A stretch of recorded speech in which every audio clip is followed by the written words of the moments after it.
Well, guys, as always, appreciate your time coming out on a Monday for this entire building. It's a Tuesday, but appreciate you guys taking time to come out. And, man, thank you, Jesus, for another day of life, for the opportunity to make it to the championship game. And it's cool, man. We got such a great group of young men. You know, I got a lot of texts after our win on Friday from a bunch of supporters, family, and they're like, man, Coach, you know, congrats on the season. But just so you know, I want to make sure the boys know, like, the job's not finished. And I just smile because I'm like, man, you don't know this group. Like, you don't know our team. You don't know how they're wired. You know, we're very hungry to continue to push forward. Yes, we're proud of what we've done, but you do all that to earn the right to play in the championship game. And right above me, that goal has been there since I've been in this building for 8 years. And we have not always accomplished it. And maybe every year we've been picked to win it, and we have not always got it done. And so I'm excited for our team to have a really great week of prep. We had a good practice today, some things we got to clean up so we can earn the right to play our best on Friday. And we know UNLV, they know us. I got a ton of respect for their staff. Coach Odom, I mean, the job he's done in the 2 years he's been there, I mean, second to none. Got a lot of respect for what they do schematically. I think they have some of the best players around. That's what I told our team. I mean, when you play in a championship game, you want to play the best. And UNLV coming to the Blue, I mean, we know we're getting their best, and they're one of the best teams around. I mean, a top 25 matchup. Across the board, they've got a bunch of talent. They play well together. They're very motivated and driven to win this game, just like us. It was going to be a great matchup on the Blue Friday night, and that's what you want in a championship game. And now both sides got to earn the right to go play their best. UNLV, I mean, you look at them holistically. I mean, special teams-wise, have been one of the best special teams units in the country, from blocking kicks. By far, one of the best returners in the nation in number 21. Ricky White's blocked a bunch of kicks for touchdowns. I mean, we know special teams-wise. I mean, they put it on film. I mean, they do a lot of great things special teams-wise. Offensively, one of the most explosive offenses in the country. Rushing, I think they're number 2 or 3 in the nation rushing the football or running the football, but their pass game has improved a ton too. I mean, Ricky White, one of the best receivers around. Williams, number 6. I mean, you talk about a young man coming to his own, not only making all the throws, but God forbid it's covered and he takes off. That might even be more of a nightmare than him throwing it. So they've been very explosive to date. You know, they put you in a lot of conflict across the board. So we got to be disciplined. We got to do a great job with our eyes and have a really good game plan to go cut it loose on Friday. On the flip side, defensively, you're one of the top rushing defenses in the country, one of the top turnover margin defense in the country. I think they're 3rd in the nation in picks, really good on 3rd down, really good on 4th down. I've been open about number 7, Woodard. I mean, I think he's one of the best players in the nation. I love watching him play. Don't like playing against him, but love watching how he plays the game. He's relentless. He's a captain. I'm not in their building, but I know he's that guy that's there early, leads that team. I think their safety, number 1, Catalano, does a really good job. I think he's got 6 picks so far. They got a bunch of really good guys up front. And that's just a snapshot. I mean, this is exciting, man. We got a phenomenal team coming to the Blue. They're motivated to win this game. We're motivated to win this game. And now we all are working our tails off to earn the right to play our best. So thankful to be in this position. Job's not done. Excited for Friday night. It has worked out with national TV game and Big Noon Kickoff coming. They're bringing their show, and just looks like whoever wins gets the playoff. They're playing for just the way it's kind of worked out for the league, for you guys, for them, and the stage, for this conference and for you guys. I mean, I couldn't have probably asked for anything better, I guess. Yeah, BJ, it's awesome.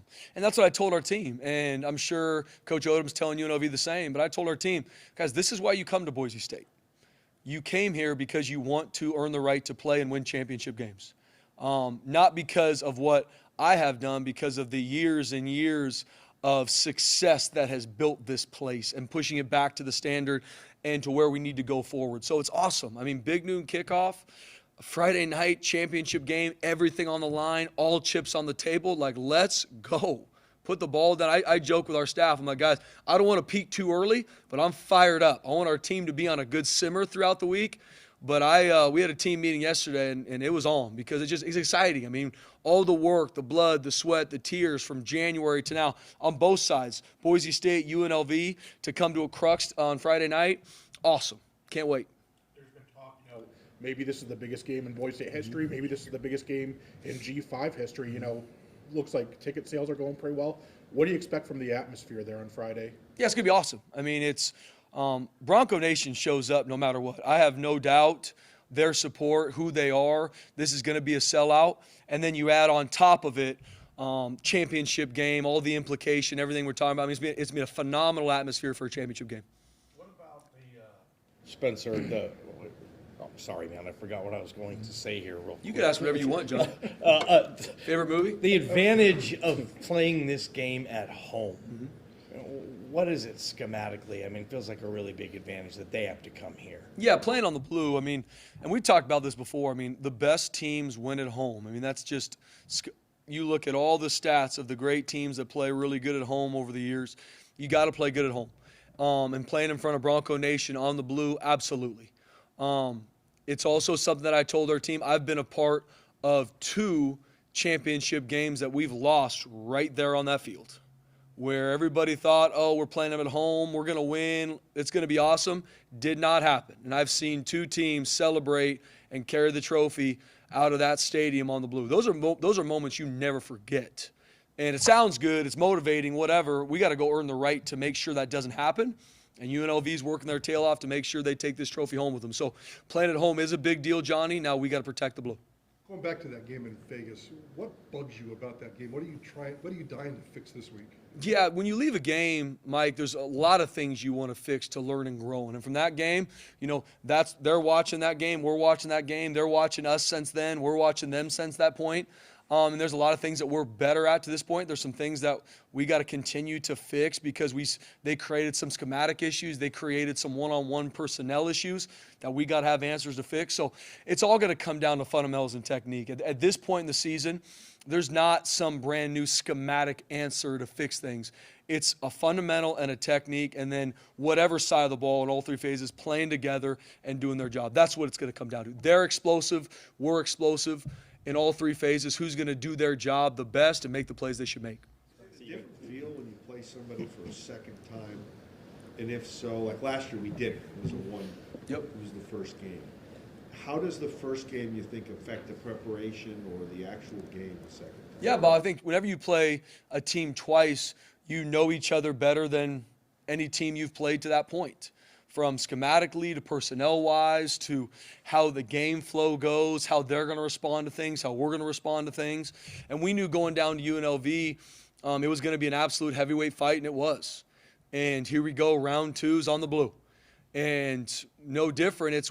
And in the past here, I mean, like I said, we've struggled to beat teams a second time in championship games. And so for me, I'm looking at holistically, why has that happened? How can we make sure it doesn't happen again? But at the end of the day, this is a whole new game. Every game is a whole new game. And that's no different for us as we go through the season, week 1 to 2 to 3 to 4. You can't look at a team and be like, oh, well, they played that team kind of bad, so we're going to beat them. Absolutely not. I mean, you see that across college football. Every week is a new week, no different. We know each other very well, a ton of respect on both sides. But Friday night, it's a whole new game. It's a whole new game. That's in all phases. So we all got to earn our right to make sure we play our best, and that's our focus this week. The touched Spencer. It's the whole idea of it's tough to beat a team twice in the same season. Is it actually a case, or is it just a new game? You kind of move on from the last one. I think it's a new game. And yes, there are things you know about each other, but at the end of the day, it's a new game. It's a new game, regardless that we played them a month ago, 5 weeks ago, whatever it was. It's a new game. And we know each other better, but it's a new game. And at 6 o'clock, whatever time kickoff is, we got to earn the right to go play our best, and it's going to be an awesome game. Success following up, playing somebody a second time. Do you think it would advantage the offense or the defense? That's a good question, Bob. I haven't really thought if one side of the ball has more of an advantage. I think just in regards to prep and some of the things you go through, all 3 phases got to look and see what did we do well game 1, what did we not, what are the things they're looking at to have answers for and continue to attack some of the deficiencies we've shown. We're doing the same thing on the flip side. Some deficiencies maybe we saw, we're going to try to attack. So you just got more film to use, but it's a whole new game. You have said Spencer a few times, you guys haven't won back-to-back Mountain West titles. You also haven't won a title here on the Blue since 2019, which Absolutely. means Ben Dooley is a true freshman, Alexander Tubner, true freshman. Is that something that's came up at all with the guys this week to win it here? Oh, yeah. I mean, there's so many parts of this, Jay, that are motivating, that when used the right way can focus on us continuing to have a great week of prep to go cut it loose on Friday night. Absolutely. I mean, you come to Boise State, the success that they've had for a long time, and haven't won a championship on the blue since 2019, and have had championships on the blue since then, haven't won them. Absolutely it is. And it's going to be a lot of players on our team that this is going to be their last game on the blue, and earning the right to go out there and protect is everything. There's no magic potion when we go play on the blue. No magic, oh my gosh, we're on the blue, so everything's going to go. Absolutely not. And I've been a part of games where it didn't go that way. It comes down to our prep and how we continue to earn the right to play our best. It's not going to be some pump-up speech. It's not going to be, oh, I wonder how hyped our guys are going to be. No, it's going to be about execution and us having a great week of prep so we can go cut it loose. Because you're right, there's a lot of things that you can point to that are motivating factors. For us, on UNLV's side as well, it's who focuses that to have their best week of prep to then go cut it loose. When you have success, containing another team star player like you guys did with Ricky White in that first game, obviously the onus is going to be on them to kind of change the way they attack it, But I know you're not going to give away too much game plan, but how much do you weigh that you're going to have to change versus, well, this already worked this way? Yeah, at the end of the day, we need our players to play fast and confident, right? Yes, there's going to be schematic switch-ups. Yes, there's going to be answers from things we saw game one that we got to change and do different. I also told our team, they got really good football players. That's why they're in the championship game. They're going to make their plays. Ricky White is going to make his plays. Williams is going to make his plays. We have to respond. Next play mentality. They're going to create explosive plays. One of the most explosive offenses in the country. There's going to be explosive plays on the blue. We have to respond to those. So a 25-yard pass, a big run doesn't turn into you bleeding all the way into a touchdown. That's what we got, and that's across the board. No different for our offense. They've got a really good defense. They're going to create chaos and disruption to get TFLs and get us behind the sticks. We got to respond. We got to play the next play. We got to flush it and move on to the next snap. So there's going to be schematic answers for us. They're going to have their schematic answers from what we saw game one or the first time we played. And it's who goes out and plays fast and confident at this point in the year. Storylines down there already has been, that was the lowest yards per carry that Ashton Genty had, all season so far was against them the first time. I know that was the game where he hurt his elbow originally. How limited was he in that game, until he figured out what he was dealing with or whatever, and how much did that play into it? And I guess how, for him knowing that was a game that, I don't say struggled in, but his yards per carry was the lowest it's been. What's that do for his, I guess, mindset or whatever coming into this one? Yeah, BJ, I mean, UNLV had a great plan going to that game. From pressures to base defense, different personnel looks. And they played us really well in all three phases. I mean, it was an absolute heavyweight fight all the way down to the end.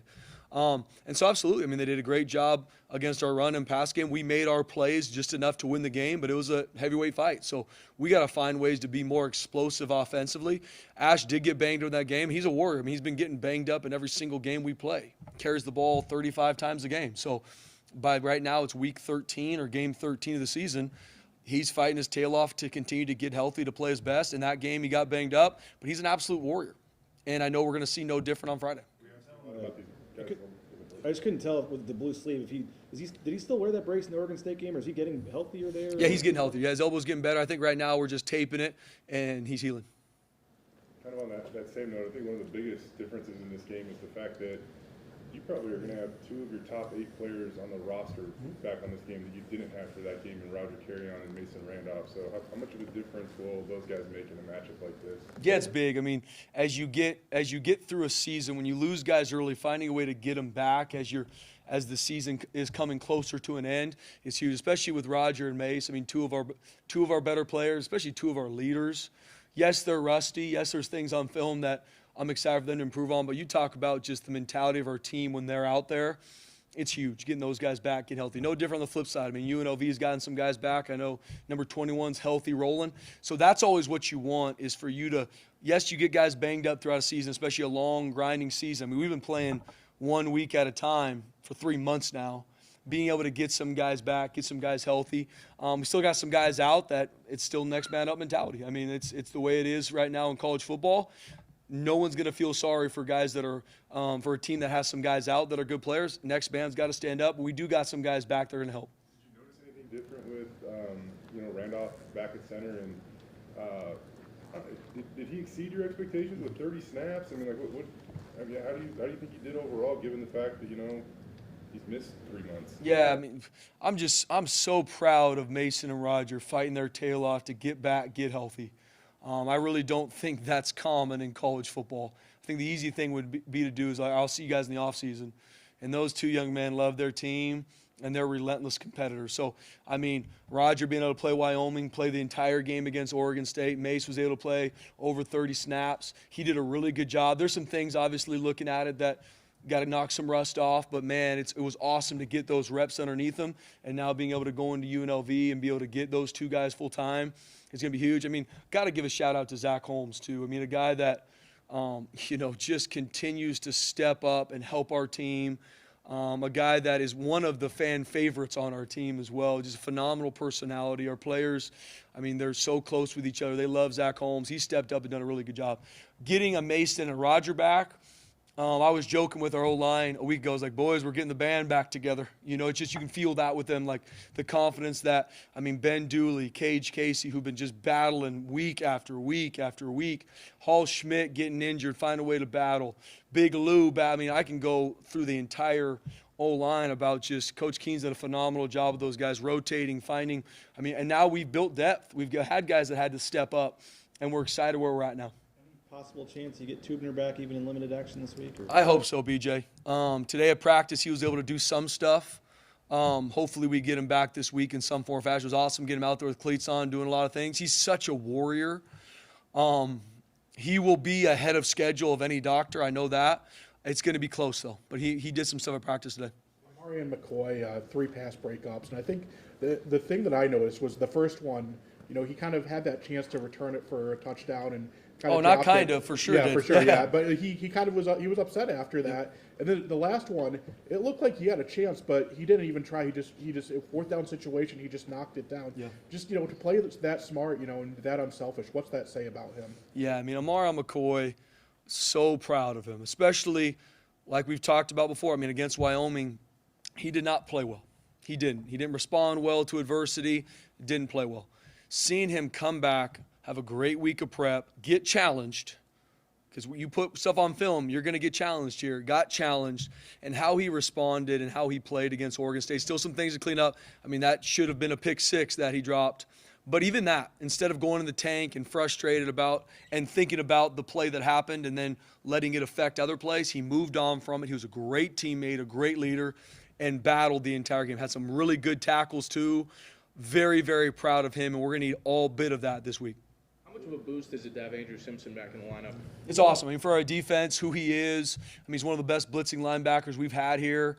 He brings a really good mentality and edge to our defense, too. Marco's done a phenomenal job this season. So proud of Marco. But getting Drew Brack adds a ton to our defense. When it comes to a mobile quarterback, what's the tougher thing to prepare for? Like a guy, and Hodge can kind of do both, obviously, whether it be the design stuff or the stuff where he scrambles, because he scrambles quite a bit, too. I've lived it. I've lived it multiple times that game. We're on 3rd down, and Williams takes off for a first. I mean, second play of the game, a design quarterback run, takes off for, I think, 80. I mean, he's impressive. Even seeing him game 1, honestly, I mean, he's faster and more impressive in person than even when I was watching film of him and seeing what he's been able to put together. And, I mean, they're throwing the ball for over 200 yards a game, too, along with them being one of the top 5 rushing offenses in the nation, and he's the 2nd leading rusher at quarterback. I mean, he's doing a phenomenal job, and you got the design quarterback runs that are a problem, and then the route concepts trying to deal with the amount of weapons they have on the outside and inside, and then if it's all covered down, great job defense, but the second he takes off, that's a problem too now. So we got our work cut out for us. Especially recent weeks, it's like watching Michael Vick out there with Williams. Just from when you played him last time to even the film preparing for this week, he came in late because of the transfer stuff. And have you seen his confidence and comfort level with that offense improve as the season goes on? Yeah, I think Williams, I mean, you look at all the Mountain West quarterbacks, I mean, he's playing at one of the highest levels of all of them. I mean, he's from where he, didn't start the year, whatever goes down, and he steps in. and just continues to put the team on his back, especially offensively. And they have just been explosive since he stepped in, especially as a senior transfer, man. I think the world of him. And he has gotten better week to week. Like I said, now not only are you dealing with how explosive he is from a run game and a scramble standpoint, I mean, there's throw after throw on film that I'm like, whew, like those are big-time throws now. And especially when you add that he can take off at any moment. And it's multiple times on film. It sounds good as a defensive coordinator, be like, we got a spy for him, we'll be good. Can that spy actually tackle him? And there's multiple times on film where he says, absolutely not. And so he's a matchup issue. You saw Nevada have a spy out there this past week. I guess, is that something you're going to try and do this week with them? I guess, who would that probably be? Andrew? Yeah, well, I mean, we're going to try a lot of ways to slow him down. I mean, once again, it's can we have a one-on-one matchup to get him down? Is going to be tough. So we got to find ways to continue to keep them off balance, especially with they put you in conflict offensively because they got a lot of design quarterback run game, and especially with Ricky White and Jesus. I mean, if you dictate too much to stop him, you don't want to be one-on-one out there all day. So we got some things we're working through. We're gonna have some schematic switch ups, which we need, and our guys got to go out and just be relentless. They got to play fast. We got to tackle. We got to play with great eye control. We got to communicate. We're gonna see a lot of different personnels, a ton of different movers, unbalanced, all these different things. We got to be ready to communicate and be on the same page. Ricky White, the receiver, has a ton of your attention. How much does Ricky White, the special teams player, have your attention? I think he's blocked 4 kicks this year. I mean, he's got my attention through the roof whenever he's on the field. He's that type of player. Offensively, one of the best receivers on the West Coast. Not just my opinion, stats, and who he is. Seen him last year, see him this year. Think the world of him as a receiver. What I think is so impressive is what he does on special teams. And the amount of block kicks he's had for touchdowns, his effort on special teams. When you're that elite of a receiver, that shows how much you care about your team. When he goes and puts it out on film consistently, what he does special teams. Well, I mean, we got to know where he's at all times, offensively and on special teams. I mean, he's impressive. I think about, before you go back to last year, if you asked Boise State fans before the season to rank their Mountain West rivalries, I don't think UNLV would be very high up there. But, today, 3 games in the last 12 months, 2 championship games. How high do you think that shot up? Yeah, I mean, whenever you play a team as many times as we would have now with UNLV, I don't know if you say it's a rival. There's a ton of respect, but every single game we've gone into, it's been an absolute dogfight. I think that's what makes these games that exciting for the fans and for college football is when you got 2 really good football teams. When they go head-to-head, no one's going to flinch. It makes it exciting. So, I mean, we continue to play, and we know we're going to get their best, and we got to earn the right to give them ours. Spencer, you were hired a year ago tomorrow. Tomorrow, I also expect you to be named Mountain West Coach of the Year, which means team successes, which is where you're going to go. But just the last 365 days, what has that meant to you personally? Yeah, Mike. I mean, you guys know me, man. I give Jesus all the glory first and foremost, and secondly, these kids and our staff. It's nothing I've done, and I don't say that to sound humble, and this is what a coach should say. I mean, the amount these kids impact me every day, I pick our brain staff more than anybody, from scheduling to ideas to how to do things better. I'm around amazing people that impact me way more than I impact them. And so being the head coach here for a full calendar year, I'm very humbled by it. I'm so blessed to be here. And like I've said before, I really do believe God has called me here to develop young men. Yes, on the way, winning championships, winning games, that's my job. But my calling is to develop these kids to where 5 years down the road, they're going to be better people. And there's nothing I'd rather do, Mike. No place I'd rather be than right here in Boise, Idaho with this group. I'm so passionate for it, and I'm so impacted by them every day. And whatever credit I'm given, I don't deserve it. The praise goes to Jesus, our players, our staff. And I mean that. I'm not saying that just because that's what I'm supposed to say. Like, that's really where my heart is. I'm just so blessed to walk in this building every day. Spencer, 'tis the season, and no, I'm not talking about holiday playlists, although I'm assuming it's great. Yeah. December has turned into probably the most chaotic month of college football season, and last year you had some high-profile running back that was drawing interest from other institutions. I'm assuming that's probably coming for you if it hasn't already again this year. How do you plan to handle that with the portal? Yeah. looming? Yeah, so portal opens up the Monday after this coming Monday. And I know for sure, I mean, there's probably, I would say 13 of our players, if not more, I know for sure of 13 that are getting illegally recruited to get in the portal and get paid all this and that. That's happening. That's happening right now as we're winning games and as we're successful. I'm going to meet with our top players starting in that order on Sunday, and we're going to have our conversation about the future and what it looks like. And for me, it's not just in that one meeting, Jay, but it's hopefully from January and the whole time these guys have been here, they know that I'm a man of my word. We're going to do things the right way. We are going to develop them on and off the football field to, yes, play in the NFL, get drafted to the NFL, but most importantly, be ready for that moment when it comes. So that's happening. I mean, no different with coaches. I'm sure there's a bunch of our coaches that are having interest to get other jobs. It's my job to make sure our entire team, players and staff, man, it is focused on what we control, which is grown men finish what they start, and we are not done. It's no different for our entire team. And I'm going to meet with those guys on Sunday. Do you think that, I mean, I know we kind of ask you this almost every year, but like as you've been in your seat now for a full year, is there anything that you would like to see done? I mean, is it a matter of calling out institutions? I mean, if you know 13 guys are getting tampered with, like how is that fixed? You know, I mean, if it shouldn't be happening, how does that get solved? Yeah, I don't know, Jay. That's a good question. I mean, I don't really let my mind go there too much because I'm a firm believer, control what you can control.